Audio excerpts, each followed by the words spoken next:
15 years ago, representatives of the governments of China, Laos, Myanmar, and Thailand met together with UNODC to sign a Memorandum of Understanding on drug control. The aim of this memorandum was to deal more effectively with what was then the growing problem of drugs in Southeast Asia. Little did they know at the time that this historical signing ceremony would form the basis for a major body of drug control cooperation in the greater Mekong subregion, which has now lasted beyond a decade and a half. Aware of the benefits of increased regional cooperation, 2 years later in 1995, another 2 countries joined the group. These were Cambodia and Vietnam.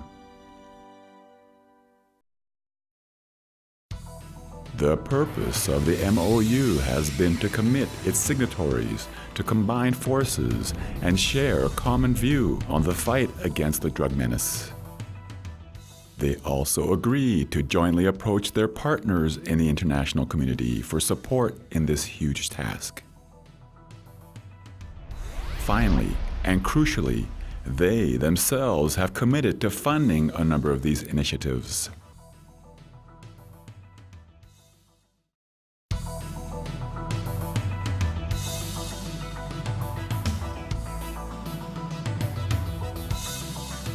The cornerstone of the MOU is the Sub-Regional Action Plan. The first action plan started in 1995. At that time, it consisted of a 3-year program comprised of 12 projects with a total budget of $11 million. Since then, the Sub-Regional Action Plan has become the overall umbrella for drug control cooperation among the 7 MOU signatories. It covers 5 areas. These are drug demand reduction, which is the prevention and treatment of drug abuse; counter narcotics, law enforcement operations; alternative development, which means providing sustainable livelihoods so that communities which grow poppy can move towards legitimate ways to provide for themselves; international cooperation on judicial matters; and finally is the attempt to stop the spread of HIV and AIDS, which is caused by drug abuse. In their work, the 6 MOU countries, plus UNODC, have been supported by a number of partner countries from outside the region. The most prominent of these have been Australia, Canada, Japan, Sweden, the United Kingdom, and the United States. Some financial support has also been received from other UN organizations such as UNDP, UNAIDS, UNICEF, ILO, WHO, and UNESCAP.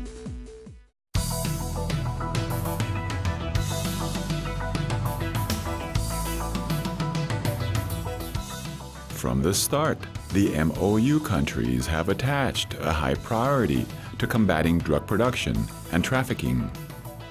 As a result, a number of objectives have been achieved. These have included a stronger law enforcement capability to gather and exchange drug information and intelligence. As a result of this, the MOU countries have created effective operational procedures for working together. One measure of success of MOU cooperation has been the establishment of what is known as the BLO concept. BLO means Border Liaison Office, and under the MOU, almost 70 such operational units have been created along some of the most sensitive border areas in the region. A large number of successful seizures have resulted over the years, causing disruption and imposing a high cost on the trafficking organizations. The BLO concept has become a model for replication and expansion beyond the region.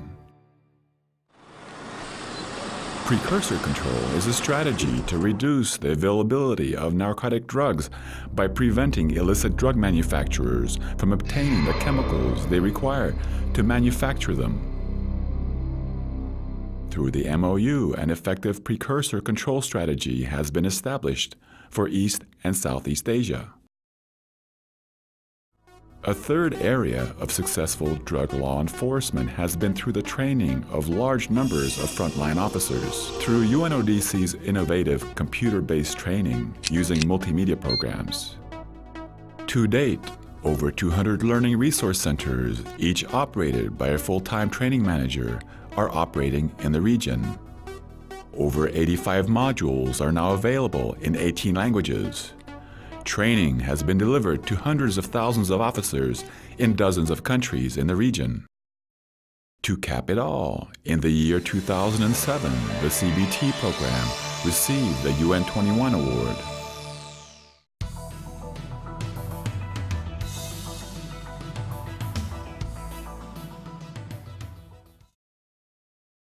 During the past decade, the 6 MOU countries have seen a significant shift in consumption of drugs.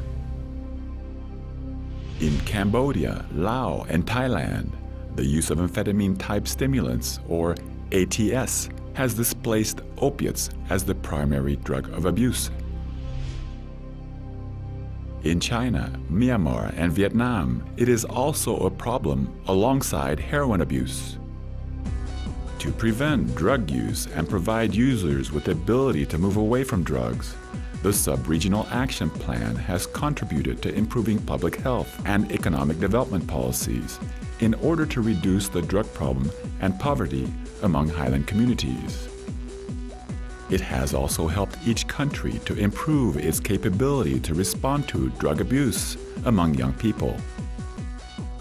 It has increased the response of government and NGO groups to address the rapidly growing abuse of ATS. The result is the improvement of regional and national responses to the dual epidemics of drug abuse and HIV infection.